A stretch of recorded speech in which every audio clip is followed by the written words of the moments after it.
ఓం నమో భగవతే వాసుదేవాయ.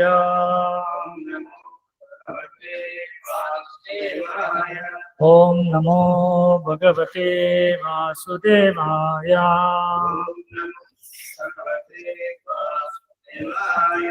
ఓం నమో భగవతే వాసుదేవాయ.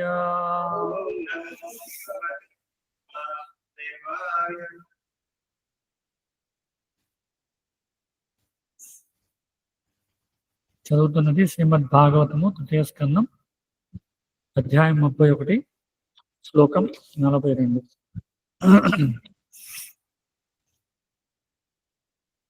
తాం ఆత్మనః విజానీయాత్ పతి అపత్య గృహ ఆత్మకం దైవ ఉపసాదితం నృత్యం మృగయో గాయనం యథా తామాత్మనో విజానీయాత్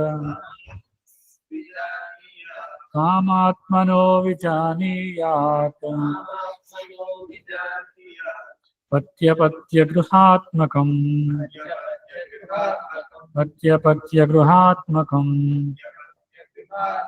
దైవోపసాదితం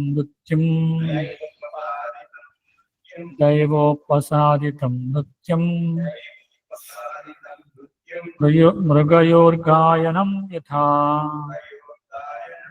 మృగయోర్గాయనం యథా తామాత్మనో విజానీయాత్ పత్యపత్యగృహాత్మకం దైవోపసాదితం నృత్యం మృగయోర్గాయనం యథా.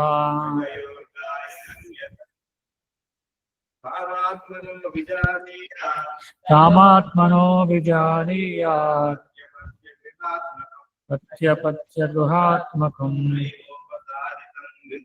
దైవోపసాదితం నృత్యం మృగయోర్గాయనం యథా. యథాత్మనో విజానీయాత్ తమాత్మనో ప్రత్యపత్యుగృహాత్మకం దైవోపసాదితం నృత్యం మృగయోగాయానం తదా.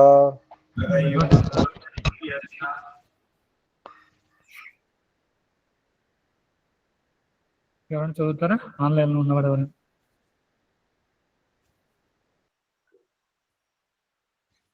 తామాత్మనో విజానీయాత్ పత్యపత్యగృహాత్మకం దైవోపసాదితం నృత్యం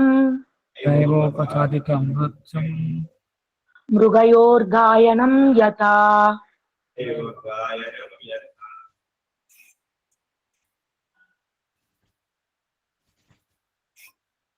ఉద్బరార్థములు.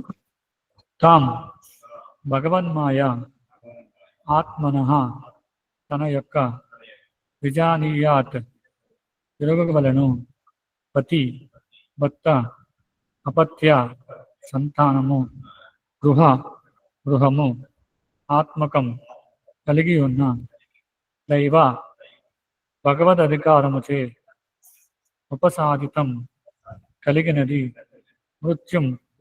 మృత్యువు మృగయో వేటగాని గాయనం సంగీతము యథా వలె. తాత్పర్యము మరియు భాష్యము ఇచ్చినటువంటి వారు అభయ చరణారవింద భక్తి వేదాంత స్వామి శ్రీల ప్రభుపాద.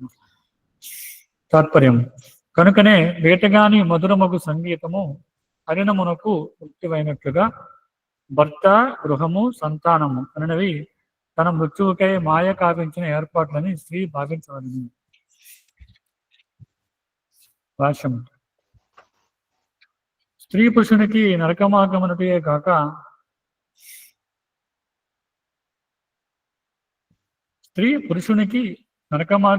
కాక పురుషుడును స్త్రీకి నరక మార్గమని కపిల భగవానుడు ఈ ఉపదేశం నందు వివరించబడినది. ఇది ఆకర్షణకు మరియు ఆసక్తికి సంబంధించిన విషయము. సేవ, సౌందర్యము, ఇతర సంపత్తుల కారణమున స్త్రీ ఎడ పురుషుడు ఆకర్షితుడగును. అట్లే చక్కని నివాసమును, ఆభరణములను, వస్త్రములను, సంతానమును వసగడి కారణమున పురుషుడి ఎడ స్త్రీ ఆకర్షితమగును. ఈ రీతిగా భౌతిక భోగార్థమై స్త్రీ పురుషుల ఒకరి మీద ఒకరు అనురక్తులైనంత వరకు స్త్రీ పురుషునకు, పురుషుడు స్త్రీకి ప్రమాదకరము కాగలరు. కానీ అనురక్తిని శ్రీకృష్ణుని వైపు బంధించినచో, అనగా ఇరువురును కృష్ణ భక్తులైనచో వారి వైవాహిక జీవితము శుభప్రదము కాగలదు. కనుకనే శ్రీల రూపగోస్వామి ఈ విధంగా ఉపదేశించింది. అనాసక్తస్య విషయాన్ని యథార్హ ఉపయోగించుట నిర్బంధ కృష్ణ సంబంధే యుక్తం వైరాగ్యం ఉచ్యతే. భక్తిరసామృత సింధువు 1:255. స్త్రీ పురుషుల కేవలము శ్రీకృష్ణుని సేవార్థమే కృష్ణ సంబంధమున గృహస్థ జీవనమును జీవించవలెను. సంతానము, భార్య, భర్త అందరూ కృష్ణపర కర్మలలో నెలకొన్నప్పుడు దేహపరమైన లేదా భౌతికము అనురక్తి అంతయు అంతరించగలదు. శ్రీకృష్ణుడే మాధ్యమము కనుక చిత్తము కూడా శుద్ధముగా నుండి ఎప్పుడునూ పతనమునకు అవకాశం ఉండకూడదు. ఓం జ్ఞానతిమిరాంధ్రస్య జ్ఞానాంజనశలాకయ చక్షుర్మిలితం येन తస్మై శ్రీ గురవే నమః. వందేహం శ్రీగురో శ్రీయుతాపదకమలం శ్రీగురోన్ వైష్ణవాంచ శ్రీరూపం సాగ్రజాతం సహగణ రఘునాథాన్వితం తం సజీవం సాద్వైతం సావధూతం పరిజన సహితం కృష్ణ చైతన్య దేవం శ్రీ రాధాకృష్ణ పాదాన్ సమదనలితా శ్రీ విశాఖాన్వితాంచ. నమో ఓం విష్ణుపాదాయ కృష్ణ ప్రేష్ఠాయ భూతలే శ్రీమతే భక్తి వికాస స్వామి నామిని. నమో ఓం విష్ణుపాదాయ కృష్ణ ప్రేష్ఠాయ భూతలే శ్రీమతే భక్తి వేదాంత స్వామి నామిని. నమస్తే సారస్వతే దేవే గౌరవాణి ప్రచారిణి నిర్విశేష శూన్యవాది పాశ్చాత్య దేశకారిణి. జయ శ్రీకృష్ణ చైతన్య ప్రభు నిత్యానంద శ్రీ అద్వైత గదాధర శ్రీవాసాది గౌర భక్త. హరే కృష్ణ కృష్ణ కృష్ణ హరే హరే, హరే రామ రామ రామ హరే.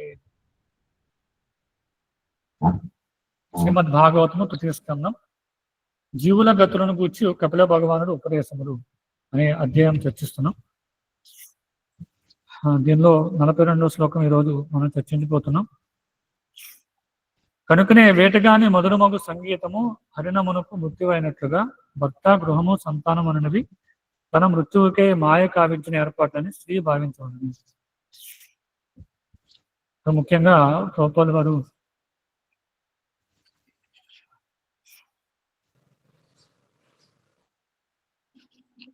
గృహస్థ జీవితం ఎలా ఉండాలి అనే దాని గురించి వివరిస్తున్నారు. మనం కొన్ని గత శ్లోకాలు చూసినట్లయితే గత కొన్ని శ్లోకాలుగా పురుషుడు స్త్రీ యొక్క వ్యామోహంతో ఏ విధంగా పతనం అవుతాడు, ఏ విధంగా బద్ధుడవుతున్నాడు అనే విషయాల గురించి చర్చిస్తూ ఉన్నారు. ప్రభుపాదులు వారు చెప్తారు, ఎవరైతే ఒక స్త్రీ పూర్తిగా భర్త పైన వ్యామోహంతో పూర్తిగా అటాచ్ అయి ఉంటుందో, చనిపోయే సమయంలో ఎప్పుడైతే తన భర్తని గుర్తు చేసుకుంటుందో మనుషుడి జన్మ పురుష శరీరం వస్తుందని చెప్తారు. అలాగే పురుషుడు కూడా ఎప్పుడైతే ఒక స్త్రీ పట్ల వ్యామోహం చెంది చనిపోయే సమయంలో తన భార్యని కనుక గుర్తు చేసుకున్నట్లయితే, జీవితం మొత్తం ఒక స్త్రీతో అటాచ్మెంట్ పెట్టుకున్నట్లయితే కనుక అతను మనుషుడి జన్మలో స్త్రీ శరీరాన్ని స్వీకరిస్తారని చెప్పి ప్రభుపాదుల వారు చాలాసార్లు భగవద్గీత దేశాల్లో వాటిలో చెప్పడం మనం చూస్తాం. ఇక్కడ ముఖ్యంగా ఈ శ్లోకంలో చూసినట్లయితే ఇప్పటివరకు పురుషుడు గురించి వివరించారు, ఇక్కడ ఈ శ్లోకంలో మాత్రం స్త్రీ గురించి వివరించారండి. కానీ సాధారణంగా విషయం ఏంటంటే, ఒక సాధారణ స్త్రీ భర్త పట్ల బాగా అటాచ్మెంట్ పెట్టుకుని ఒకవేళ తన శరీరాన్ని వదిలేసినట్లయితే పురుష శరీరం వస్తుంది. ఒక విధంగా మంచి కార్యం. ఏదైతే ఒక పురుషుడు భార్య పట్ల వ్యామోహంతో మనుషుడి జన్మలో స్త్రీ శరీరం పొందడం కంటే కూడా ఒక స్త్రీ తన భర్తల పట్ల వ్యామోహంతో ఉంటూ పురుష శరీరాన్ని స్వీకరించడం అనేది ఒక విధంగా మంచి కార్యక్రమం. కానీ ఆధ్యాత్మిక చింతన అనేది ఆధ్యాత్మికంగా సాధన చేసే వాళ్ళకి ఇది కరెక్ట్ కాదు. ఎందుకంటే శాస్త్రం చెప్తుంది మళ్ళీ జన్మ అంటూ ఉండకూడదు కదా. పురుష శరీరమా, స్త్రీ శరీరమా, లేకపోతే దేవతా శరీరమా, లేకపోతే బ్రహ్మ శరీరమా, ఇవన్నీ కాదు. కావాల్సింది ఏంటంటే అసలు శరీరం అనేది ఉండకూడదు, భౌతిక శరీరం అనేది ఉండకూడదు. దానికోసం కదా సాధన చేశారు. కాబట్టి ఎవరైతే భక్తులు ఉన్నారో వాళ్ళకి ఈవెన్ స్త్రీలైనా కూడా ఒక సొంత భార్య పట్ల కూడా అటాచ్మెంట్ ఉంటుంది కదా. ఎందుకంటే అటాచ్మెంట్ ఎవరి పట్ల ఉండాలి అంటే భగవంతుడి పైన ఉండాలి.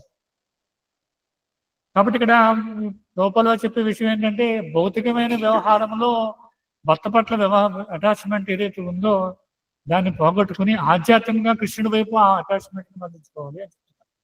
అది ఈ భాష్యం యొక్క వివరణ అన్నమాట. ఇక్కడ ప్రోపర్ వారు తాత్పర్యం వివరిస్తున్నారు ఏంటంటే ఒక వేటగాడు మధురమోగు సంగీతం చేస్తాడు ఇక్కడ ఉద్యానవనంలో కదా. అక్కడ అడవికి వెళ్ళినట్లయితే వేటగాడు ఈ హరిణము అంటే జింక ఏదైతే ఉందో దాన్ని పిలవడం కోసం వేటగాడు ఏం చేస్తాడంటే మధురంగా పాడుతుంటాడు. ఈ జింకకి చాలా ఆనందం అన్నమాట. ఎప్పుడైతే ఒక గాయకుడు పాడుతుంటాడో నృత్యం చేస్తూ ఉంటాడు కదా. మనం ఈ మధ్య బాగా పాపులర్ అయింది ఒక వీడియో ఏంటంటే ఎవరో హరినామం చేస్తుంటే జింక నృత్యం చేస్తుంది అందరి మధ్య. చాలా మంది గ్రూప్ గా గ్రౌండ్ గా కూర్చొని భగవంతుడి యొక్క నామాన్ని కీర్తిస్తుంటే జింక నృత్యం చేస్తుంది. కాబట్టి అలా నృత్యం చేయడంలో అసలు జింక సాధారణంగా ఎలాంటి ప్రదేశంలో ఉంటుందంటే చాలా ఆహ్లాదకరమైన ప్రదేశంలో ఉంటుంది అన్నమాట. అంటే కోకిలలో మధుర గానం చేసే ప్లేస్లో, లేదంటే నెమళ్ళు ఉండే ప్లేస్లో, రకరకాల సీతాకోక చిలుకలు, మంచి పుష్పాలు ఇలాంటి ఉన్న ప్రదేశంలో జింక ఉండడానికి ఇష్టపడుతుంది. కాబట్టి ఎప్పుడైతే ఈ వేటగాడు మధురమైన గానం చేస్తాడో అప్పుడు తన దగ్గరికి వస్తుంది. వేటగాడు వెంటనే బాణంతో తను చంపేస్తాడు. కాబట్టి గృహస్థ జీవితంలో కూడా అంతేనమాట. గృహస్థ జీవితంలో ఎలా ఉంటుందంటే ఇక్కడ భర్త, గృహము, సంతానం అనేవి ఏదైతే ఇప్పుడు చెప్తున్నా చూడండి, ఈ సీతాకోక చిలుకలు ఇవన్నీ కూడా సంతానంగా చెప్తున్నారు. తర్వాత ఈ ఉద్యానవనం ఏదైతే ఉందో తన భర్తగా చెప్తున్నారు అన్నమాట. అంటే ఈ గృహం ఎలా ఉంది అంటే ఒక జింక తిరిగే ప్రదేశంలో ఉంది అనమాట ఈ గృహం. ఎవరికి? భార్యకి ఎలా ఉందంటే జింక ఏదైతే మంచి రకరకాల ప్రదేశం, ఆహ్లాదకరమైన ప్రదేశంలో ఉంటుందో అలా భార్య ఇంట్లో పిల్లల్ని చూసుకుని, భర్తను చూసుకుని ఇది మంచి ఆహ్లాదకరమైన పరిస్థితి ఉంటుంది. కానీ ఎప్పుడైతే ఈ ఇక్కడ చెప్తున్నా చూడండి, తన మృత్యువుకే మాయ కావించిన ఏర్పాటని స్త్రీ భావించవలను. కానీ నిజమైన భావన ఏంటంటే ఇవన్నీ కూడా తన మృత్యువు కోసం ఉన్నటువంటి ఈ సంబంధాలు అన్నమాట. ఇవన్నీ కూడా అరేంజ్మెంట్స్. ఏవి?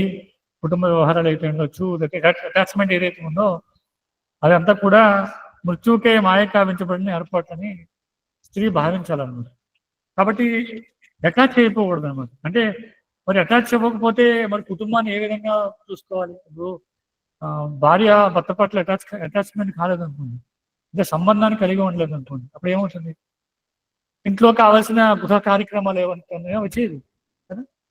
సాధారణంగా ఈ మాయావాదులు చెప్తుంటారు అటాచ్మెంట్ ఉండకూడదు భౌతిక ప్రపంచం పట్ల.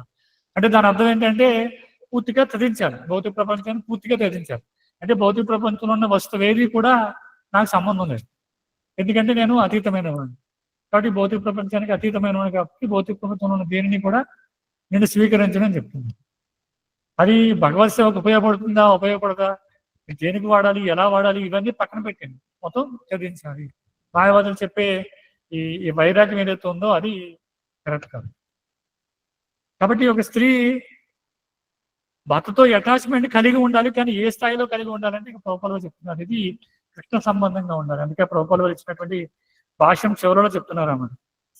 ఇది ఎప్పుడు కూడా శుద్ధంగా కృష్ణుడే మాధ్యమంగా ఉన్నప్పుడు శుద్ధంగా చేయబడే అటాచ్మెంట్ ఏదైతే ఉందో, సంబంధం ఏదైతే ఉందో అది అంగీకరించబడింది శాస్త్రానుసారంగా.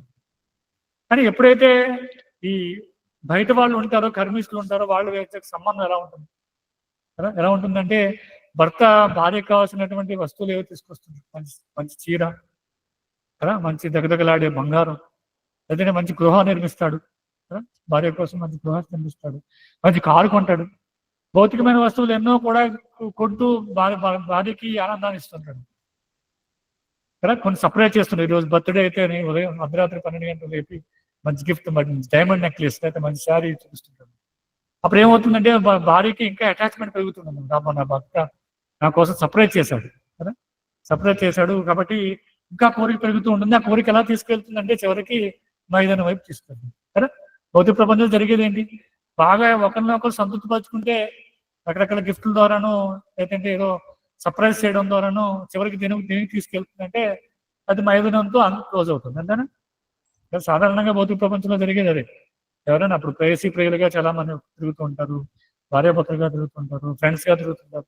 ఇవంతా కూడా దేనికి చివరికి దేనికి తీసుకెళ్తుందంటే ఇంద్రియ భోగం వైపు తీసుకెళ్తుంది కదా. ఎప్పుడైతే ఇంద్రియ భోగం సంతృప్తి చెందదో వెంటనే డిటాచ్ అవుతుంటారు. ఇప్పుడు సంబంధం లేదు. మీరు అప్పుడు ఎన్ని గిఫ్ట్లు ఇవ్వండి, ఎన్ని సర్ప్రైజులు చేయండి, ఎన్ని చేయండి, అవన్నీ కూడా క్షణంలో మర్చిపోతారు.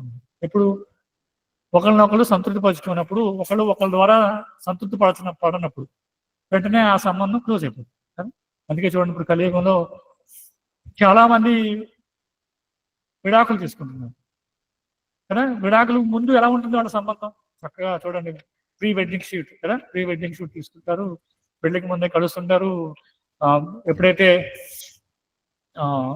ఎప్పుడైతే ఇద్దరికి ఎంగేజ్మెంట్ అవుతుందో అప్పుడే సాధారణంగా జరిగే కట్టుబాటు ఏంటంటే, కట్టుబాటు అనకూడదు ఎందుకంటే కట్టుబాటు అంటే అది మంచి వైదిక పదం.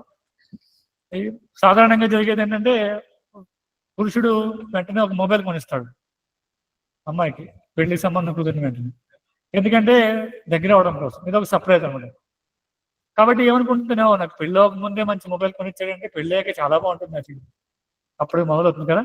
అప్పటి నుంచి ఆ మొబైల్లో గంటలు మాట్లాడుకోవడం, నైట్ నిద్ర లేకుండా గడపడం, లేదంటే ఎవరికి తెలియకుండా ఇద్దరు పెళ్లికి ముందే అక్కడక్కడ తిరిగి రావడం, సినిమాలకు వెళ్ళడం, ఇవన్నీ జరుగుతూ ఉంటాయి. కానీ అప్పుడే ఏమవుతుంది, స్త్రీ యొక్క మొదట్లో అప్పుడే ట్యూన్ అయిపోతాడు. నా భర్త నా కోసం చాలా సమయం కేటాయిస్తాడు కదా, చాలా సమయం నా కోసం ఇచ్చిస్తున్నాడు, చాలా మంచి మంచి గిఫ్ట్లు అన్ని కొనిస్తున్నాడు, చాలా మంచివాడు నా భర్తని ఒక అపోహలో ఉంటుంది అనమాట. అప్పుడే మొదలవుతుంది భర్త పట్ల అటాచ్మెంట్. ఎప్పుడు మొదలవుతుందంటే, ఎప్పుడైతే తిన్న నా భర్త కాబోతున్నాడని తెలుస్తుందో అప్పుడే మొదలవుతుంది.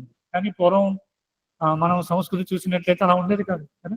పెళ్ళైన తర్వాత వరకు కూడా, పెళ్ళయ్యే సందర్భం వరకు కూడా నా భర్త ఎవరో తెలియదు అన్నమాట, చూసేవారు కాదు. తల్లిదండ్రులు నిర్ణయించేవారో ఎవరైతే నా కూతురికి ఎవరైతే బాగుంటున్నారో, ఎవరైతే మంచి సహంగా సమానంగా ఉంటారో ఆలోచించుకుని ఆ విధంగా ఒక మంచి పెళ్లి సంబంధించుకొచ్చి పెళ్లి చేసేవారు.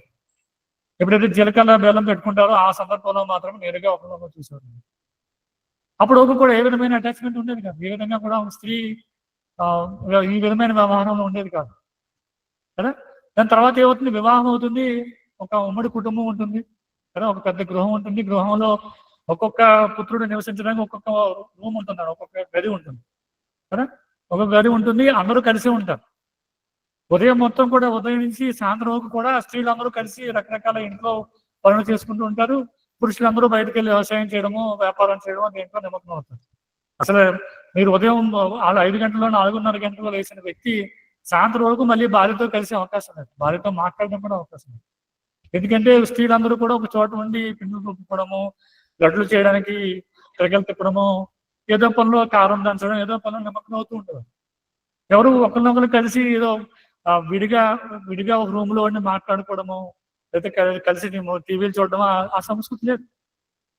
కాబట్టి పెళ్ళైన వరకు కూడా ఎలాంటి సంబంధం లేదు, పెళ్ళైన తర్వాత కూడా చాలా తక్కువ సమయం అవకాశం ఉంటుంది ఇద్దరు కలిసి మాట్లాడుకోవడంతో, కలిసి ఇంద్రియభోగం చేయడం. కాబట్టి ఒకరు తెలియకుండా ఒక రహస్యంగా గిఫ్ట్లు తెచ్చేవాడు అది కూడా లేదు. ఎందుకంటే అందరూ కలిసి ఉంటారు, ఎవరికి తెలియకుండా ఇస్తే ఏమవుతుంది, మిగతా వాళ్ళు కూడా చూస్తుంటారు, మిగతా వాళ్ళకి కూడా తేవాలి కదా. ఒకరికి విడిగా సర్ప్రైజ్ చేయడానికి లేదు. ఎప్పుడైతే చూడండి, ఎప్పుడైనా ఒక వ్యక్తి ఏదైనా ఒక గిఫ్ట్ తెచ్చి ఇచ్చారంటే అందరికీ ఇవ్వాలి, తోడుకోళ్ళకి ఇవ్వాలి, అమ్మకి ఇవ్వాలి, అత్తగారికి ఇవ్వాలి, పిన్నమ్మ ఉంటే పిన్నమ్మకి ఇవ్వాలి, అందరికీ ఒకరికే ఇవ్వడానికి లేదు. అప్పుడు ఏమవుతుంది, అందరూ సమానంగా ఉన్నారు కాబట్టి స్పెషల్గా అటాచ్మెంట్ అనేది ఉండదు అన్నమాట వారికి. కానీ ఇప్పుడు ఎలా ఉంది, ఎప్పుడైతే పెళ్లి అవుతుందో, పెళ్ళైనా ఒక రోజు, 1 నెల, 2 నెలల్లో, 3 నెలల్లో కలిసి ఉంటారు. వెంటనే ఏమవుతుంది, పూర్వం ఎప్పుడైతే ఈ పెళ్లి కాకముందు ఎంగేజ్మెంట్ ఉన్న మధ్య సంబంధం ఏదైతే టైం ఉందో ఆ టైంలో ఎలా ఉంటారు, ఇద్దరు విడిగా ఉండడానికి, విడిగా కలిసి తిరగడానికి ఇష్టపడుతుంటారు. కానీ ఎప్పుడైతే కుటుంబంలోకి వస్తారో ఆ అవకాశం ఉండదు కదా. ఎందుకంటే కుటుంబంలో అందరూ ఉంటారు, అత్తమామలు ఉంటారు, తోడుకోళ్ళు ఉంటారు కదా. కాబట్టి ఏమవుతుంది, ఏదైతే పూర్వం గడిపామో ఆ సమయం, ఆ అవకాశం పెళ్ళైన తర్వాత కనిపించదు. అప్పుడు ఏమవుతుంది, వెంటనే లేదు నేను ఇలా అయితే ఉండలేను, నాకు వేరే కాపురం కావాలి. దేనికోసం, విడిగా ఇంద్రియ భోగం చేయడం కోసం ఇలా సర్ప్రైజ్లు మిస్ అవుతుంటారు, ఏవో జరుగుతుంటాయి. కాబట్టి వెంటనే ఏమనుకుంటారు, నాకు వేరే కాపురం కావాలి, కాబట్టి వెంటనే వేరే కాపురం తెలియదు అన్ని. ఇంకా ఏం జరిగినా కూడా భార్యాభర్తల మధ్య ఉంటుంది. అది సర్ప్రైజ్ అవనని, దుఃఖాలు అవని, సుఖం అని ఏదైనా కూడా అలాగే ఉంటుంది. కాబట్టి ఒక మంచిగా చూసుకునే భర్త వచ్చినప్పుడు ఏమవుతుందంటే ఇంకా అటాచ్ అయి పెరిగిపోతుంటుంది. నా భర్త చాలా మంచివాడు అని సపరేట్ చేస్తాడు, ఏది కావాలో అది కొనిస్తుంటాడు, నాకేం లోటు లేకుండా ఉంది నా జీవితం అనేది ఆవిడ ఏమవుతుందంటే భార్య బాగా అటాచ్ అవుతూ ఉంటుంది. కానీ వైదిక విధానంలో ఆ విధంగా ఉండదు. చూడండి, ఇప్పుడు భక్తుల మధ్య సంబంధం ఎలా ఉంటుందంటే వీళ్ళు భార్య భర్తలు ఇద్దరు కూడా ఎప్పుడు కృష్ణుడికి ఏది కొనాలి, కృష్ణుడికి ఏది ఆనందం ఇస్తుంది, కృష్ణుడు ఏ విధంగా సెపరేట్ చేయాలి. కాబట్టి ఎప్పుడు ఆ విధంగా ఆలోచించడం వల్ల ఏమవుతుందంటే ఒకరి మధ్య ఇద్దరికి కూడా ఒక తీవ్రమైనటువంటి అటాచ్మెంట్ అనేది కలగదు. ఇద్దరి మధ్య ఉన్నటువంటి ఈ ఆకర్షణ అనేది అంతగా పెద్ద స్థాయిలో ఉండదు కదా. కాబట్టి ఇక్కడ అదే చెప్తున్నారు అనమాట, స్త్రీ పురుషుడికి నరక మార్గం అనేదే కాక పురుషుడు స్త్రీకి నరక మార్గం అని కపిల భగవానుడు ఉపదేశంలో వివరించబడింది. చూడండి, ఏ విధంగా అయితే స్త్రీ పురుషునికి నరక మార్గమో అదే విధంగా పురుషుడు స్త్రీకి కూడా నరక మార్గం ఉంటుంది కదా. కానీ అటాచ్మెంట్ అనేది మంచిదే, ఎందుకంటే స్త్రీకి భర్త పట్ల అటాచ్మెంట్ లేకపోతే ఏమవుతుంది కదా, ఏమవుతుంది ఇంకో పర పురుషుడి వైపు అటాచ్మెంట్ పెంచుకుంటుంది. ఎందుకంటే ప్రభుపాలు చెప్తారు, ఎవరైతే ఒక అమ్మాయి ఉన్నారో ఖచ్చితంగా వివాహం చేసుకోవాలి కదా. అలాగే పురుషులు ఎవరైతే ఉన్నారో అందరూ కూడా బ్రహ్మచర్యాన్ని పాటించాలని చెప్తారు. ఇది ఎలా సాధ్యమవుతుంది కదా. పురుషులందరూ బ్రహ్మచర్యాన్ని స్వీకరించాలి, బ్రహ్మచారులు అవ్వాలని చెప్పి ప్రభుపాలు చెప్తుంటారు. అలాగే ఎవరైతే కుమార్తెలు ఎవరైతే అమ్మాయిలు ఉన్నారో అందరూ కూడా వివాహం చేసుకోవాలి. ఇది సంభవం కాదు, ఎందుకంటే వివాహం చేసుకోవాలంటే స్త్రీ పురుషుల మధ్య సంబంధం. అలాగే ప్రభుపాలు గారు భగవద్గీత ప్రవచనం చెప్తున్న సందర్భంలో ఆయన చెప్తారంటే పురుషుడు మంచివాడే, స్త్రీ కూడా మంచివాడు, కానీ ఇద్దరు కలిసినప్పుడే ప్రమాదం చెప్తారు. కాబట్టి ఈ కలవడం అనేది ఎలా ఉండాలి అంటే అది ఆధ్యాత్మికంగా ఉండాలండి. భౌతికమైన ప్రభుపాలు చెప్పినట్టు విషయం ఏదైతే ఉందో అది భౌతికమైన వ్యక్తులు చేసే వ్యవహారం గురించి చెప్తున్నారు అన్నారు. అంటే భౌతికమైన ఇద్దరు వ్యక్తులు కలిసి ఏమవుతుంది, స్త్రీ పురుషులు కలిసి ఏమవుతుంది, భౌతికమైనటువంటి వ్యక్తి వివాహం చేసుకుంటే ఏమవుతుంది కదా, ఇంద్రియ భోగం చేస్తారు, పూర్తిగా ఇంద్రియ భోగం కోసం మాత్రమే వివాహం చేసుకుంటారు. అందుకే ప్రభుపాలు ఏం చెప్తున్నారు, బ్రహ్మచర్యాన్ని పాటించాలి. ఒకవేళ వ్యక్తి బ్రహ్మచర్యాన్ని పాటించి వివాహం చేసుకోవాలని కూడా మంచిది, ఎందుకంటే అప్పుడు ఒక శిక్షణ ఉంటుంది. ఆ శిక్షణ ద్వారా బ్రహ్మచర్యాన్ని పాటించడం ద్వారా ఏమవుతుందంటే వివాహం చేసుకునేప్పటికి కూడా అతనికి ఏం చేయాలి ఏం చేయకూడదు, ఆ బ్రహ్మచర్యాన్ని ఇంకా ఎలా కంటిన్యూ చేయాలనే ఆలోచన ఉంటుంది. కాబట్టి ప్రభుపాలు చెప్పేది ఏంటంటే బయట జనులు ఈ విధంగా కలవడానికి ఉపయోగం లేదు. అందుకని ఏం చెప్తారంటే ప్రభుపాలు స్త్రీలందరూ కూడా వివాహం చేసుకోవాలి, పురుషులందరూ కూడా బ్రహ్మచర్యాన్ని పాటించాలి. బ్రహ్మచర్యం పాటించిన పురుషుడు వివాహం చేసుకుంటే అప్పుడు ఉపయోగం ఉంటుంది. స్త్రీ కూడా ఎలా ఉండాలి అంటే ఈ ఆధ్యాత్మిక చింతనలో ఉంటూ వివాహం చేసుకోవాలి. కొంత గొప్ప సాధన చేస్తూ కొంచెం గొప్ప ఆధ్యాత్మిక జ్ఞానం తెలిసిన స్త్రీ పెళ్లి చేసుకున్నట్లయితే కనుక ఇద్దరికీ సంబంధం ఏర్పడినట్లయితే కనుక వాళ్ళిద్దరూ కూడా జీవితం మొత్తం చాలా ఆనందాన్ని పెంపొందించుకోగలరు. అందుకే ఆధ్యాత్మికంగా పురోగమించాలనుకున్న స్త్రీ కూడా అటాచ్మెంట్ కలిగి ఉండకూడదు అన్నమాట. పిల్లల పట్ల భర్త పట్ల తీవ్రమైన అటాచ్మెంట్ కలిగి ఉండకూడదు. వాళ్ళు ఎలా ఆలోచించాలంటే ఎప్పుడు కూడా కుటుంబం అంతా కలిసి ఆధ్యాత్మిక సేవ చేయాలి, కృష్ణుని సంతృప్తిపరచాలి. దానికోసం ఎంతవరకు అవసరమో అంతవరకు కలవడం, అంతవరకు వాళ్ళిద్దరి మధ్య సంబంధం ఏదైతే ఉందో దాన్ని కొనసాగిస్తూ ఉన్నాం. అందుకే మనం చరిత్రలో చూసినట్లయితే కుంతి మహారాణి చూడండి, ఆవిడ ఎప్పుడూ కోరుకునేవారు ఏంటంటే నాకు ఎప్పుడూ కూడా దుఃఖాలే కావాలి, ఎప్పుడూ కూడా దుఃఖం అనేటువంటి సమయం వద్దు, ఎందుకంటే నాకు కొంచెం విరామం కలిగినట్లయితే వెంటనే నేను భగవంతుని మర్చిపోతాను కదా. కాబట్టి ఆ విధంగా దుఃఖాలను కోరుకునే ఉండేది ఎప్పుడు కూడా, నాకు ఇది కావాలి ఇది కావాలి ఇది కావాలి. మనం చరిత్రలో చూసినట్లయితే ఎప్పుడైతే భగవంతుని మర్చిపోతామో, భగవంతుని కాదనుకుంటామో వెంటనే మాయ అటాక్ చేస్తుంది. ఎప్పుడైతే మాయ మనల్ని అటాక్ చేస్తుందో అప్పుడు ఏమవుతుందంటే వెంటనే భగవంతుని మర్చిపోయే అవకాశం ఉంది. ఉదాహరణకి మనం రామాయణంలో చూసినట్లయితే ఎప్పుడైతే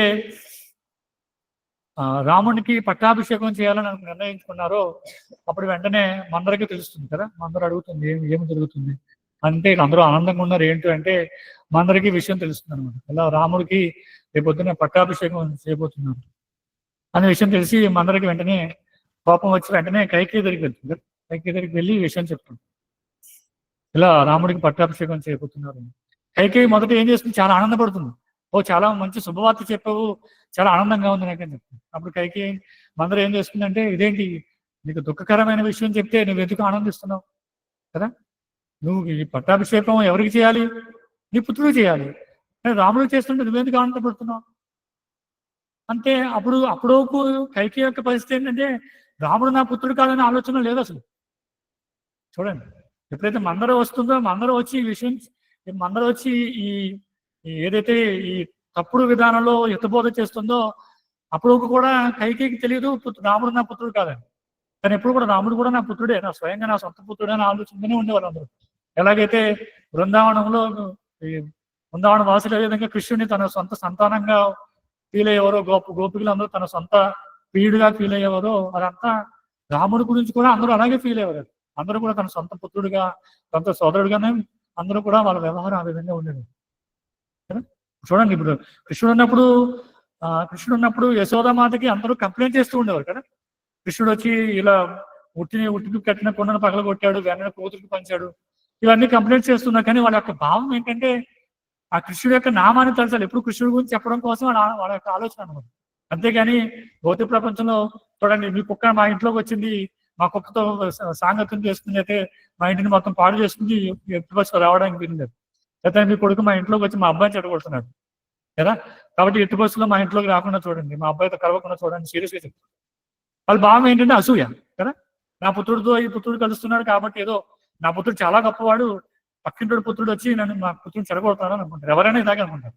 పుత్రుడు ఎంత చెడ్డవాడైనా కూడా ఇదే ఆలోచన, నా పుత్రుడు మంచివాడే, పక్కవాడే చెడగొడుతుంది.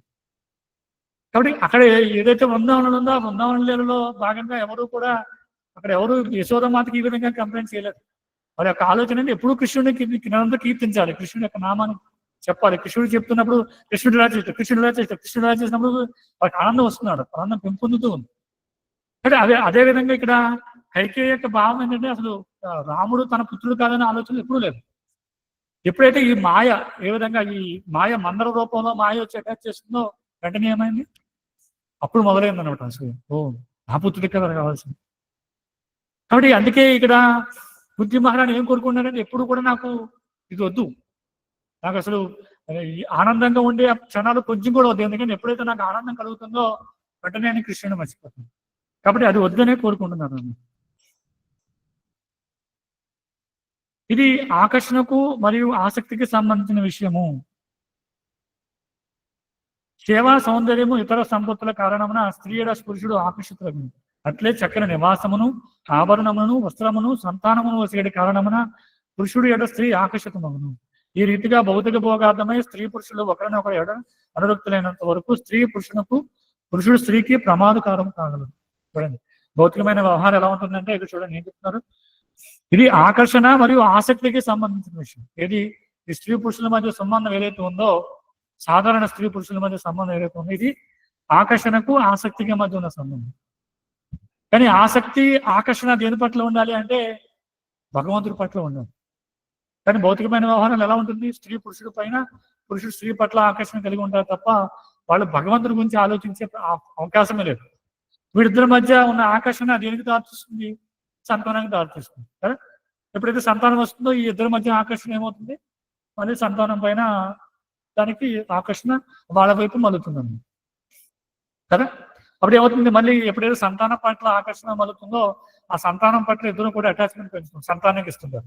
ఎప్పుడైతే భార్యకి ఇచ్చిన ఏదైతే రకరకాల బహుమతులు ఉన్నాయో భార్యాభర్తలు ఇద్దరు కలిసి పుత్రుడికి అవి ట్రాన్స్ఫర్ చేస్తున్నారు కదా. సపరేట్ చేయడము, మంచి చాలా గ్రాండ్ గా బర్త్డే ఫంక్షన్స్ చేయడము కదా, చాలా గ్రాండ్ గా వివాహం చేయడం అనేది చేస్తున్నారు కదా. ఇది అయిపోయిన తర్వాత ఏమవుతుంది, సంతానానికి వివాహం అవుతుంది, తర్వాత ఆ సంతానానికి మళ్ళీ సంతానం వస్తుంది. ఈ ఆకర్షణ ఎప్పుడు వెళ్తుంది, మళ్ళీ మనవాళ్ళ పైన మనవరాళ్ళ పైన వెళ్తుంది.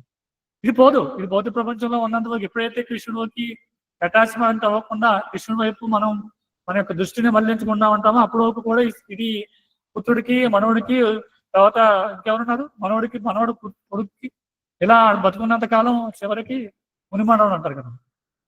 చాలా మంది చెప్తుంటారు నేను ఇంకా చనిపోకూడదు, నా మునిమనమును కూడా నేను ఆడించాలని చెప్తుంటారు. సో ఆ అటాచ్మెంట్ అది కొనసాగుతూ ఉంటుంది శరీరం చివరి వరకు కూడా. ఎప్పటికీ అది కృష్ణుడి యొక్క మన ఆకర్షణ ఏదైతే ఉందో, మన ఆసక్తి ఏదైతే ఉందో అది కృష్ణ వైపు మరల్చినంత వరకు కూడా ఇది ఎలా ఉంటుందంటే చూడండి, పురుషుడు స్త్రీ యొక్క సౌందర్యం పట్ల, లేకపోతే ఆ భార్య భర్తకు చేసే సేవ పట్ల కదా మంచిగా ఆహారం వండి పెట్టింది వెంటనే మొదలవుతుంది అన్నమాట కదా. సాధారణంగా ఏం జరుగుతుంది, సాధారణంగా చక్కగా వండి పెడుతుంది భార్య భర్తకి, అప్పుడు మళ్ళీ నా భార్య చాలా తెలివైంది, నా భార్య చాలా బాగా వంట చేస్తుంది, బాగా తింటాడు కదా. ఎప్పుడైతే నాలుగు సంతృప్తి చెందుతుందో పరమాయంగాలు కూడా సంతృప్తి చెందుతాయి కదా. ఎప్పుడైతే బాగా పుష్టిగా తింటాడు ఏమవుతుంది, వెంటనే కామం పెరుగుతుంది, అది మళ్ళీ మైదనానికి దారితీస్తుంది. ఎప్పుడైతే మైదనంలో సంతృప్తి చెందుతాడో అప్పుడు ఇంకా అటాచ్మెంట్ పెరుగుతుంది. ఇది పోవడం అనేది లేదు, ఇది ఇంకా పెరుగుతూనే ఉంటుంది. ఈ రోజు ఆహారం తీసుకున్నాం కాబట్టి దీని ద్వారా ఇంద్రియాలు ఉద్వేగానికి లోనయ్యి, కాబట్టి మర్మాయంగాలు కూడా నేను సంతృప్తి పరచాలి, మైదానంలో పాల్గొన్నాను, ఏమవుతుంది సంతృప్తి చెందావా అంటే చంద్ర, ఎందుకంటే నెక్స్ట్ రోజు ఇంకా బాగుంటుంది భార్య కదా. అయ్యో నా భర్త చాలా కష్టపడ్డాడు, నేను మైదానం చేసి చాలా శక్తిని కోల్పోయాడు, నన్ను సంతృప్తి పరిచాడు, కాబట్టి నెక్స్ట్ రోజు ఏం చేయాలి, ఇంకా బాగా రుచికరంగా ఉండాలి. ఇంకా ఈ ఆహారం తినడం, మైదానంలో పాల్గొనడం, ఆహారం తినడం, ఇది కొనసాగుతూనే ఉంటుంది భౌతిక ప్రపంచం. కాబట్టి ఇక చెప్తున్నా చూడండి, అట్లే చక్కని నివాసము, ఆభరణములు, వస్త్రములను, సంతానమును కారణమును పురుషుడు ఎడ స్త్రీ ఆకర్షితున్నాము. చూడండి, మంచి నివాసం, మంచి ఉండడానికి మంచి నివాసం ఏర్పరుస్తారు కదా. మంచిగా సీలింగ్ వేస్తారు, మంచి టైల్స్ వేస్తారు, నిగనగలాడే బల్బులు పెడుతుంటారు కదా, మంచి 42 inch plasma TV, LED TV పెడుతుంటారు. అన్ని కావాల్సిన ఇంద్రియ భోజనం కావాల్సిన అన్ని సదుపాయాలు భర్త భార్యకి అందిస్తూ ఉంటారు కదా. చెప్తున్నారు ఎందుకు చూడండి, లేక మంచి మంచి ఆభరణాలు, మంచి నెక్లెస్లు, లేకపోతే గాజులు అవన్నీ కొనిస్తున్నాడు బంగారంతో. ఏమవుతుంది ఆ సందర్భంలో అంటే, ఇలా ఎప్పుడైతే అన్ని సదుపాయాలు కల్పిస్తుంటాడో స్త్రీకి వెంటనే అటాచ్మెంట్ పెరుగుతుంది కదా. ముఖ్యంగా స్త్రీ యొక్క వ్యవహారం ఎలా ఉంటుంది, ఎవరైతే చాలా సున్నితంగా ఉంటున్నాడో స్త్రీ యొక్క మనస్తత్వం ఏమవుతుందంటే, ఎవరైనా కొంచెం ఆమె పట్ల కొద్దిగా కేర్ తీసుకున్నారని తెలిస్తే వెంటనే లొంగిపోతారు కదా. అందుకే రూపాలు ఏం చెప్తారు, శాస్త్రం ఏం చెప్తుందంటే, స్త్రీ పెళ్లి కాకముందు భర్త యొక్క తండ్రి యొక్క సంరక్షణ ఉండాలి, వివాహం అయిన తర్వాత భర్త సంరక్షణ ఉండాలి, తర్వాత పుత్రుడి యొక్క సంరక్షణ ఉండాలి. ఎందుకంటే ఇదే కారణం. సంరక్షణ లేని స్త్రీ ఏమవుతుందంటే, ఎవరైతే చిన్నగా కొంచెం కేర్ తీసుకుంటూ మొదలు పెడతారో, బాగున్నారండి, మీరు ఈరోజు ఆహారం తీసుకున్నారా, లేదా ఈరోజు మీ డ్రెస్ చాలా బాగుంది కదా, ఈరోజు చాలా అందంగా ఉన్నారు, చాలా గార్జియస్ అని చెప్తున్నారు. లేదా చెప్పినా ఏమనుకుంటారంటే, చిన్న చిన్న పొగడతలతోనే స్త్రీలు అమ్ముకోరు. అదే విధంగా భర్త ఏ విధంగా అయితే మంచి మంచి నగలు అవి తెచ్చిస్తుంటారో, లేదా నివాసాన్ని అర్పిస్తారో, అవన్నీ ఇప్పుడు ఏమవుతాయంటే ఈ సంతానం ఇవ్వడం ద్వారా కదా, మంచి పుత్రునికి అవకాశం ఇచ్చాడు పురుషుడు, అప్పుడు ఏమవుతుందంటే అటాచ్మెంట్ పెరుగుతుంది. కాబట్టి ఏమవుతుందంటే ఇంకా ఆ కోరిక పెరుగుతూ ఉంటుంది. అందుకే ఇక్కడ ఏం చెప్తున్నా చూడండి, ఒకరు ఏడో ఒకరు అనురక్తులైనంత వరకు స్త్రీ పురుషునికి, పురుషుడు స్త్రీకి ప్రమాదకరం కాగలరు. చాలా చాలా ప్రమాదం. ఎందుకంటే దీని నుంచి బయటపడలేరు కదా. గృహాంధకోపం అంటారు, అందుకే అంధకోపం అదంతా కూడా, దాని నుంచి బయటపడలేరు అన్నమాట. కానీ ఆ అనురక్తిని కృష్ణుని వైపుకు మళ్లించినచో, అనగా ఇరువురును కృష్ణ భక్తులైనచో వారి వైవాహిక జీవితం సుఖప్రదమవుతున్నారు. కనుకనే శ్రీ రూప గోస్వామి ఈ విధంగా ఉపదేశించింది. ఏం చెప్తున్నా చూడండి, ఎప్పుడైతే ఇది కృష్ణుడి వైపు మళ్లించామో అప్పుడు వాడి యొక్క జీవితం చాలా ఆనందకరంగా ఉంటుంది. లేదంతవరకు ఏమవుతుందంటే, ఇద్దరు కూడా ఒకరికి తెలియకుండా ఒకరు నరకానికి మెట్లు వేసుకుంటున్నారు కదా, నరకానికి స్టెప్స్ తయారు చేసుకుంటున్నారు. వాళ్ళకి తెలియదు, నేను నా భర్తకి సంతృప్తి పరుస్తున్నాను తను అనుకుంటుంది, నేను నా భార్యను సంతృప్తి పరుస్తున్నాను తను అనుకుంటాడు. నేను ఇద్దరికి సంతృప్తి పరుచుకుంటూ ఒకరినొకళ్ళు ఇంద్రియ భోగంలో సంతృప్తి పరుచుకుంటూ ఏం చేస్తారని ఇద్దరు కూడా నరకానికి స్టెప్స్ వేసుకుంటున్నారు. అందుకే ఇక్కడ చెప్తున్నా చూడండి, ఇరువురు కృష్ణ భక్తులైనచో వారి వైవాహిక జీవితం శుభప్రదం కాగలదు. ఎలా అవుతుంది, ఇద్దరు కూడా దేనికోసం మైదనం చేస్తారంటే భక్తులను కనడం కోసం, పుత్ర సంతానం కోసం మాత్రమే మైదనం చేస్తారు. కాబట్టి అది భగవంతుడు అంగీకరించాడు కదా. ఏదైతే ధర్మపరమైనటువంటి మైదానం ఏదైతే ఉందో అది నేనే అని చెప్తున్నాడు కృష్ణుడు. కాబట్టి అది భగవంతుడి చేత ఇవ్వబడింది కాబట్టి దానివల్ల వాడేం దుఃఖం కలుగు. తర్వాత రోజు చేసే వ్యవహారాలు ఏవైతే ఉన్నాయి, కార్యక్రమాలు ఏవైతే ఉన్నాయో అవన్నీ కూడా పురుషుడు ఎప్పుడు కూడా నిరంతరం 24 గంటలు భగవత్ సేవలో నిమగ్నం అవుతాడు, స్త్రీ భర్త యొక్క సేవలో నిమగ్నం అవుతుంది ఇంట్లో ఉంది. కొంచెం సమయం ఏదైతే దొరుకుతుందో అప్పుడు వెంటనే మందిరానికి వచ్చి మందిరంలో కావాల్సిన ఏదైతే ఎక్కడ సేవలు ఉన్నాయో సేవలో నిమగ్నం అవుతుంది. ఇద్దరు కూడా ఎప్పుడైతే భగవత్ సేవలో నిమగ్నం అవుతారో వాళ్ళకి ఇంకా ఈ నరకానికి వెళ్ళే అవకాశమే లేదన్నమాట, దుఃఖాన్ని పొందే అవకాశమే లేదు. అందుకే చెప్తున్నా చూడండి, భక్తిరా సమస్యలు చెప్తున్నాను, అనాసక్తస్య విషయాన్ యథార్హం ఉపయుంచిత నిర్బంధ కృష్ణ సంబంధి యుక్తం వైరాగ్యం వచ్చింది. ఏం చెప్తున్నా చూడండి, స్త్రీ పురుషులు కేవలం కృష్ణుడి సేవార్థమే కృష్ణ సంబంధము గృహస్థ జీవనంలో జీవించవలను. అది యుక్త వైరాగ్యం కదా, అది నిజమైన వైరాగ్యం. కానీ మాయావాదులు చెప్పినట్టుగా వైరాగ్యం అనేది కాదనమాట. వైరాగ్యం అంటే వదిలేయడం కాదు, అన్ని నిర్బంధే కృష్ణ సంబంధి. కృష్ణ సంబంధంగా మనం ఏదైతే వస్తువులు స్వీకరిస్తున్నామో చివరికి భర్త భార్యను స్వీకరించవచ్చు, భార్య భర్తను స్వీకరించవచ్చు, ఏదైనా పర్వాలేదు. ఇద్దరు కలిసి పుత్రుడిని స్వీకరించవచ్చు, ఇద్దరు కలిసి మంచి ఆహారాన్ని స్వీకరించవచ్చు, ఇద్దరు కలిసి మంచి గృహాన్ని నిర్మించవచ్చు, ఏదైనా జరగవచ్చు. కానీ అది ఎలా ఉండాలి? కృష్ణ సంబంధంగా ఉండాలి.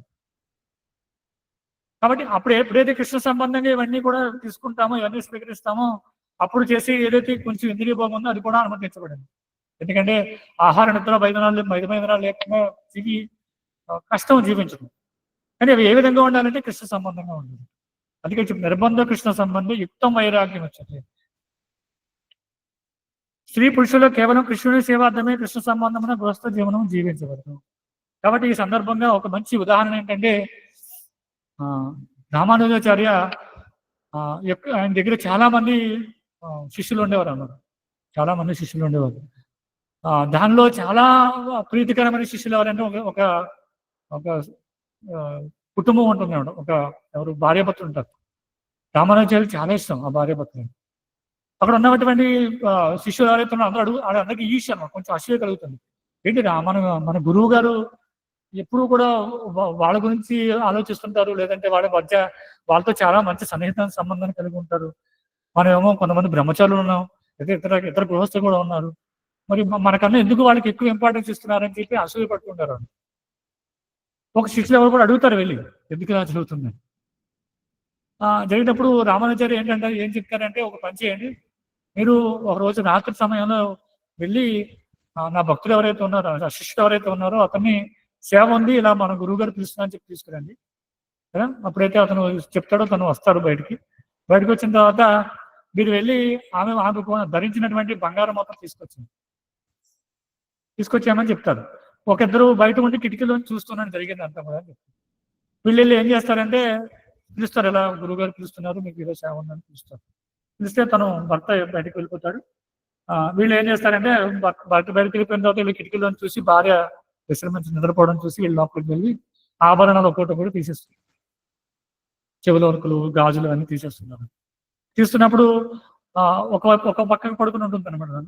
చూస్తున్నప్పుడు తను డిస్టర్బెన్స్ ఉంటుంది కదా, డిస్టర్బెన్స్ అయినప్పుడు ఏం చేస్తారు, కొంచెం మళ్ళీ అటు ఇటు కథలను చూసి వాళ్ళు భయం వేసి వెళ్ళిపోతారు. వెళ్ళిపోయి కిటికీలో చూస్తుంటారు జరిగింది ఏంటి. జరుగుతున్నప్పుడు ఇంట్లో భర్త తన ఏదో కార్యక్రమం చూసుకుని గురువు గారిని కలిసి మళ్ళీ ఇంటికి వస్తారు. వచ్చినప్పుడు తను కొంచెం బాధగా దుఃఖంగా కనిపిస్తుంది భార్య.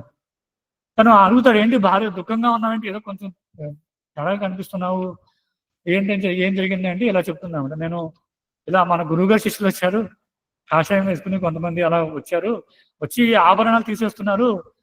వాళ్ళకి ఒక పక్కన పడుకోవడం వల్ల ఒక పక్కనే వాళ్ళకి అందినయ్యి ఇంకో పక్కన కూడా తీసుకోవడానికి విలుగా ఉంటుందని ఈ పక్కకి తిరిగాను. వెంటలో వాళ్ళు భయపడి బయటకు వెళ్ళిపోయారు. అందుకే నేను బాధగా ఉన్నానంటే అప్పుడు భర్త తిడతాడు, ఇదేంటి నువ్వు ఇలాంటి పని చేసావు, ఎలా జరిగింది, అలా ఎందుకు చేసావు అని చెప్పంటే సాధారణంగా ఏమనుకుంటారు, అలా ఎలా ఇచ్చేసాము, దొంగలు వచ్చినప్పుడు ఎందుకు ఇస్తాం, ఎవరైనా సరే ఎందుకు ఇస్తావు అని చెప్పి అనుకుంటారు. కానీ భర్త ఏమన్నాడు చూడండి, వాళ్ళకి తెలియదా ఎలా తీసుకోవాలో. గురువుగారు పంపించినప్పుడు వాళ్ళకి ఆ జ్ఞానం ఉండదంటవా, నువ్వెందుకు వాళ్ళని డిస్టర్బ్ చేసావు కదిలి, నువ్వు అలా ఉంటే వాళ్ళే ఎదురుగా తీసుకునేవారు కదా. గురువు గారికి ఏం అవసరం వచ్చో దీన్ని పంపించారు, అంతా ఇచ్చి ఉంటే కనుక దాన్ని ఉపయోగపడేది కదా, ఎందుకు మరి సగం తీసుకున్న వెంటనే వాళ్ళని డిస్టర్బ్ చేసామని చెప్పి పెడతారు. సో ఈ విషయం గమనించి శిష్యులందరూ వెళ్ళి గురువు దగ్గర ప్రణామం చేసి క్షమించమని అడిగి వాళ్ళు తెలుసుకుంటారు అన్నమాట. సో వాళ్ళకి భావం ఏంటంటే గురువు అడిగారు కాబట్టి ఏదైనా కూడా ఇచ్చేయాలి. వాడి గురికి ఏం అవసరం వచ్చిందో, ఏం జరుగుతుందో, ఇంకా అది మనకి అవసరమా, మన ఇంద్రియ భోగం ఉపయోగపడుతుందా, లేకపోతే మనకేమైనా అవసరం అవుతుందో, ఇది లేకపోతే మనకి ఇబ్బంది అనే ఆలోచన ఉంటుంది. ఏం చేస్తారు, గురువు కోసం ఏదైనా ఇవ్వడానికి సిద్ధం. అంటే ఇదే ఉదాహరణ, ఒక స్త్రీ ఒక బాగా పేదరికమైనటువంటి ఒక శిష్యులు ఉంటారన్నమాట. ఒక ఫ్యామిలీ, ఒక కుటుంబం. గురువు వెళ్తారు, వెళ్ళినప్పుడు అర్థమవుతుందండి ఇంట్లో ఎవరు లేరని. కానీ ఒక పక్కన చిన్న శబ్దం వినపడిచి తలుపు కొడితే తను బయటికి రాదండి భార్య. కదా, భార్య బయటికి, ఎందుకంటే భార్య పైన వస్త్రాలు ఏం లేవు, చాలా పేదవాడు అన్నమాట, అర్థమవుతుంది. కానీ వెంటనే ఏదో గురువు గారు ఏదో వస్త్రం ఇస్తారు, కప్పుని వస్తారు. కానీ గురువు వచ్చిన వెంటనే మనకి ఆతిథ్యం ఇవ్వాలి కదా, ఆతిథ్యం ఇవ్వాలి. అప్పుడు ఏం జరుగుతుంది, వెళ్ళి అంగడికి వెళ్ళి ఏదో సరుకులు తెద్దామని వెళ్తుంది. వెళ్ళినప్పుడు అంగడివాడికి అప్పుడు ఎప్పటి నుంచో తన పట్ల వ్యామోహం ఉంది. కాబట్టి తనకి అర్థమైంది, తన కోరిక తీస్తే కనుక అన్నీ ఇవ్వడు, కాబట్టి నేను ముందే చెప్తున్నాను, మీ కోరిక ఈ రోజు నేను తీరుస్తాను, మా గురువు గారు వచ్చారు కాబట్టి నాకు కావాల్సిన పదార్థాలు ఇస్తే నేను గురువు గారికి ప్రసాదం వండి పెట్టాలని చెప్పాను. అతనికి చాలా ఆనందం వచ్చి, ఎందుకంటే కోరికను కలిగి ఉన్నాడు కదా, మీకు ఏం కావాలో తీసుకెళ్ళిపోమని చెప్పి చెప్తాడు. వెళ్ళిన వెంటనే అన్ని శుభ్రంగా అన్ని రకాలు వండి పెడుతున్నాను. వండి పెడితే వచ్చారు గురువుగా చాలా సంతృప్తి చెంది ఆ ప్రసాదం స్వీకరించి వెళ్ళిపోతారు. ఈ లోపు భర్త వస్తున్నాను, ఏం జరిగింది, ఇలా ఏంటి ఎంత రకం ఎన్ని రకాలు ఎలా వండి పెట్టగలిగావు, ఎలా సాధ్యమైంది అని అడిగితే జరిగిన విషయం అంతా కూడా ప్రతివర్తి స్త్రీ కదా మరి, జరిగిన విషయం అంతా కూడా భర్తకు చెప్తే, సరే నువ్వు మాట ఇచ్చావు కాబట్టి నువ్వు వెళ్ళాల్సిందే, నువ్వు త్వరగా రెడీ అయ్యి వెళ్ళమని చెప్పి అంగడికి వెళ్ళిన తర్వాత మరి పరమాత్మ ఉన్నాడు కదా అందరి హృదయంలో, వచ్చింది సాధారణ వ్యక్తి కాదు కదా, సాక్షాత్ భగవంతుడి యొక్క భక్తుడు. కాబట్టి పరమాత్మ ప్రేరేపించి జరిగిన విషయం ఏదో విధంగా తెలుసో మొత్తానికి అతను ప్రాధాయపడి తనకి పంపిస్తాడు. కాబట్టి ఏది అవసరం అని కూడా చూడదు అనమాట భక్తులు. అలాంటి గృహస్థులు కూడా ఉన్నారు శాస్త్రంలో మనం చూస్తే. కాబట్టి నిజంగా సేవ చేయాలి అంటే తత్వత అర్థం చేసుకుంటే గృహస్థ జీవితం చాలా ఉన్నతమైనది కదా, ఎందుకంటే చాలా సదుపాయాలు ఉన్నాయి, చాలా చాలా చాలా అవకాశాలు ఉన్నాయి గృహస్థ జీవితంలో సేవ చేయడానికి. భక్తులని అందరినీ కూడా పోషించవచ్చు కదా. జరిగేది ఏంటి ఇప్పుడు సాధారణ విషయాలు ఏంటంటే బ్రహ్మచారిని సన్యాసులని వీళ్ళందరినీ కూడా గృహస్థులే పోషించాలి కదా. వాళ్ళకి విరాళం ఇవ్వాలి, వాళ్ళకి ఆ ప్రసాదం ఇవ్వాలి, అన్నీ కూడా ఎవరు చూసుకోవాలంటే గృహస్థులే చూసుకోవాలి. ఎప్పుడైతే గృహస్థులు వాళ్ళు కష్టించి వ్యవసాయం చేస్తూ వాణిజ్యం చేస్తూ ఏదైతే వచ్చిన సంపద ఏదైతే ఉందో దానివల్ల చాలా మంది గృహస్థుల్ని పోషించవచ్చు. వాళ్ళ యొక్క పుత్ర సంతానమే కాదు కదా, ఎంతో మంది గృహస్థుల్ని పోషించవచ్చు. పోషించడం అంటే మళ్ళీ భౌతికంగా వెళ్ళిపోవద్దు, ఎందుకంటే అందరినీ పోషించేది భగవంతుడే. కానీ వాళ్ళ యొక్క కష్టాతీతం ఏదైతే ఉందో అది భక్తులకి ప్రసాదంగా పొందడం కోసం, అయితే రకరకాల ప్రచారంలో సేవా కార్యక్రమంలో నిమగ్నం చేయడం కోసం వాళ్ళ యొక్క ధనాన్ని భగవత్ సేవలో నిమగ్నం చేయొచ్చు. కాబట్టి గృహస్థులుగా కూడా గృహస్థులని మేము ఇంతకు మించి చేయలేము, లేకపోతే గృహస్థులకి ఆధ్యాత్మికంగా ముందుకు వెళ్ళడానికి అవకాశం లేదు, అది బ్రహ్మచారులు మాత్రమే సాధ్యమవుతుందనే చాలా మంది తప్పుకుంటున్నారు కదా. చాలా మంది అనుకుంటారు గృహస్థం లైఫ్, ఈ ఫ్యామిలీ కష్టాల్లో చాలా కష్టం అండి, గృహస్థ జీవితంలో ఆధ్యాత్మికంగా వెళ్ళడం కష్టమే. ఎప్పుడు కష్టం అంటే ఈ తత్వత భగవంతుని మధ్యస్థంగా పెట్టుకుని తత్వత అర్థం చేసుకోకుండా చేస్తే కష్టమే కదా, చాలా కష్టం. ఎందుకంటే గృహస్థ జీవితంలో భార్యాభర్తల మధ్య ఎన్నో మనస్పర్ధలు వస్తుంటాయి, అటు ఇటు అవుతుంటారు, సుఖదుఖాలు వస్తుంటాయి, కష్టాలు వస్తుంటాయి, గొడవలు పడుతుంటారు కదా. కానీ ఇవన్నీ కూడా మనం ఆధ్యాత్మికంగా అర్థం చేసుకుని కృష్ణుడి యొక్క ఆనందం కోసం మనం పనిచేసినట్లయితే వీటి మధ్య ఉన్నటువంటి మనస్పర్ధలు కూడా ఓకే అవుతూ ఉంటాయి. ఎందుకంటే కృష్ణుడు చెప్తున్నాడు భగవద్గీతలో, మాతాస్పర్శాస్త్రం శీతోష్ణ ఆగమాపాయనుడు అంటే వచ్చి వెళ్తూ ఉంటాయి. కాబట్టి ఈ విషయం తెలిసినప్పుడు ఏం చేస్తాడు, ఓకే ఇవన్నీ వస్తూ వెళ్తూ ఉంటాయి కాబట్టి మనం చేయాల్సిన కర్తవ్యం ఏంటంటే భగవంతుని సంతృప్తిపరచాలి. కాబట్టి ఈ సమయంలో ఏమవుతుంది అంటే నేను గుడికి వెళ్ళాలి, ఇద్దరు కొట్టుకుంటూ ఉంటారు, ఏదో డిస్కషన్ పడుతుంటారు, మధ్యలో బట్టలు వేసి వెళ్ళిపోతుంటారు కదా. ఎందుకు, గుళ్ళో సేవ ఉంది కాబట్టి నేను నా కోసం ఎదురు చూస్తుంటారు, లేకపోతే నేను గుళ్ళో సేవ చేస్తాను, ఆ సమయం ఎక్కడ వెళ్ళిపోతుంది. ఏమవుతుంది అప్పుడు ఉన్నటువంటి గొడవ పెద్దదవకుండా ఆగిపోయింది మధ్యలో కదా. బయట వాళ్ళకి ఏంటి వేరే అవగాహన లేదు, గుడికి వెళ్ళాలి సేవ చేయాలనే దృష్టిలో ఏమవుతుంది, కొట్టుకుంటూనే ఉంటారు, సమయం అంతా కొట్టుకుని విడాకులు దాకా వెళ్ళిపోతుంటారు. కానీ భక్తుల మధ్య సంబంధం అలా ఉండదు, చిన్న చిన్న మనస్పర్ధలు ఉన్నా కూడా సమయం అయిపోతుంది, ఇద్దరం గుడికి వెళ్ళాలి, మంగళవారం టైం అవుతుంది, గౌరవ టైం అవుతుంది, క్లాస్ టైం అయిపోతుంది, నేను మధ్య వెళ్ళిపోతున్నారు. అప్పుడు ఏమైంది, అది పెరగదు అన్నమాట, ఇంకా గొడవ పెరగదు. ఎందుకంటే నాకు గుడికి వెళ్ళాల్సిన సమయం ఉంది, దానికి ఎక్కువ ఇంపార్టెన్స్ ఇచ్చారు.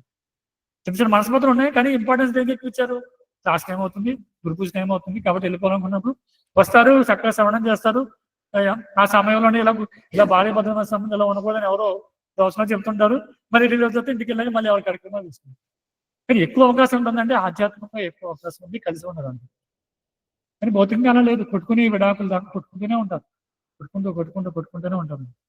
కాబట్టి ఇక్కడ కృష్ణుడు ప్రభుపాలో చెప్పేది ఏంటంటే, ఎవరైతే కృష్ణుడినే మాధ్యమంగా తన చిత్తము కూడా ఎవరైతే చేసుకుంటారో ఎప్పుడు కూడా వాళ్ళ యొక్క చిత్తము కూడా పతనం చెందకుండా ఉంటుంది. తన మనస్సు ఏదైతే ఉందో, ఆలోచనలు ఏవైతే ఉన్నాయో కూడా అవి పతనం కావాలి. లేకపోతే ఏమవుతుందంటే ఇద్దరు ఒకరి మధ్య ఒకరి సంబంధాన్ని పెంచుకుంటూ ఆనందంగా ఉన్నప్పుడు గిఫ్ట్లు ఇచ్చుకుని ఒకరినొకరు చక్కగా ఆనందంగా ఉంటారు, సర్ప్రైజులు చేస్తుంటారు, దుఃఖం వచ్చినప్పుడు కొట్టుకుంటారు కదా. భౌతిక ప్రపంచం జరిగేది అదే కదా. ఇద్దరు ఆనందంగా ఉన్నప్పుడు చక్కగా షేర్ చేసుకుంటారు, చక్కగా ఇద్దరు రోజంతా అవి ఇవి మాట్లాడుకుంటుంటారు, సాయంత్రం నిద్రపోకుండా చేస్తారు, హ్యాపీగా నిద్రపోతుంటారు. హ్యాపీ కాదు, దుఃఖంగా నిద్రపోతుంటారు. ఎప్పుడైతే దుఃఖం వస్తుందో అదే రేంజ్లో దుఃఖాన్ని కూడా అనుభూతి చెందుతుంటారు, కొట్టుకుంటుంటారు, కాఫీ భార్య ఏమో ఆలమనానికి ఫోన్ చేస్తారు, భర్త ఎలామనానికి ఫోన్ చేస్తారు. ఇద్దరు ఫోన్ చేసిన సేపు అవన్నీ గుర్తురావు. ఇప్పుడు దుఃఖాలు వస్తాయి, ఇవన్నీ గుర్తొస్తాయి. ఇలా కొట్టుకుని మళ్ళీ వెళ్ళిపోతుంటారు. కొంతమంది దౌర్భాగ్య పరిస్థితి ఏంటంటే ఇలా విడిపోవడం, మళ్ళీ భర్త ఏమో వేరే వాళ్ళతో పెళ్లి చేసుకోవడం, భార్య ఏమో వేరే వాళ్ళని పెళ్లి చేసుకోవడం, మళ్ళీ మొదలవుతుంది. ఎక్స్పాండ్ అయింది మళ్ళీ ఇంద్రియం కదా, మళ్ళీ మొదలవుతుంది. మళ్ళీ ఆడతారు కొట్టుకుంటారు. మళ్ళీ వాళ్ళు ఏంటంటే ఇదంతా పాశ్చాత్య సంస్కృతి అన్నమాట. ఇలా ఇలా ఇలా ఎక్స్పాండ్ అయ్యి ఎంతో దీనికి పరిమితి లేదు. ఈ విషయంలో కృష్ణుడు బాధపడిన విషయంలో బాధపడుతున్నాడు కదా అర్జునుడు బాధపడిన విధంగా ఈ అక్రమ సంతానం పెరుగుతూ ఉంటుంది కదా. ఏమైంది, ఒకరికొక సమయం ఎక్కడ కలిశారు, ఒక భార్యాభర్తగా కలిశారు, ఒక నిజమైన దాంపత్యంగా కలిశారు. కానీ ఈ దాంపత్యం ఏమైంది, పెరుగుతూ పెరుగుతూ పెరుగుతూ వేరే వాళ్ళతో పెరుగుతూ అలా ఎన్ని పెళ్ళిళ్ళు అవుతాయో తెలియదు. ఎందుకంటే ఆల్రెడీ 2-3 పెళ్ళిళ్ళు చేసుకుని ఉన్నారు, స్త్రీ కూడా 2-3 పెళ్ళిళ్ళు చేసుకుని ఉన్నారు సమాజంలో. మరి ఈ సంతానం ఏమవుతుందంటే, ఎందుకంటే పాత కోరికలు ఉన్నాయి, పాత వాళ్ళు కలుస్తుంటారు, పాత వాళ్ళతో ఆలోచనలు ఉంటాయి, కొత్త వాళ్ళతో సంబంధాలు ఏర్పరచుకుంటారు. చూడండి ఎంత దౌర్భాగ్య పరిస్థితి అయిపోయింది కలియుగం కదా. ఎందుకంటే భార్యకి ఇంకో వివాహం అయినా కూడా సాధారణంగా పాత భర్తను మర్చిపోయే అవకాశం లేదు. ఎందుకంటే మొదటి వివాహం కదా, ఏదో చెప్తుంటారు సామెత, ఇప్పుడు చెప్పకూడదు. కానీ ఆ కోరిక ఉండిపోయి మర్చిపోయే అవకాశం లేదు. ఆలోచనలన్నీ పాత భర్త పైన ఉంటాయి, కానీ వేరే కొత్త భర్తతో సంభవం ఉంది. చూడండి అసలు ఏ విధంగా పుత్రులు పుట్టే అవకాశం ఉందో కలిగి చూడండి. ఏమవుతుంది, అవాంఛిత సంతానం. అదే పుట్టకూడదు. ఈ సమాజాన్ని మొత్తం వర్షపట్టే విధంగా కూడా సంతానం పెంపొందుతూ ఉంటుంది. ఎవరికి సరైన అవగాహన లేదు. కాబట్టి ప్రతి సమస్యకి పరిష్కారం ఏంటంటే ఏకైక పరిష్కారం కృష్ణ చైతన్యం. ఎవరైతే కృష్ణ చైతన్యంలో నిమగ్నమై ఉంటారో వాళ్ళు వీటన్నిటిని కూడా చాలా సులభంగా పరిష్కారాన్ని పొందగలరు కదా. చాలా చాలా సులభం. దీనికోసం ఏదో ఎన్నో ప్రయత్నాలు చేసి ఆ కోర్టులు చుట్టూ తిరిగి ఈ కోర్టులు చుట్టూ తిరిగి అవసరం లేదు.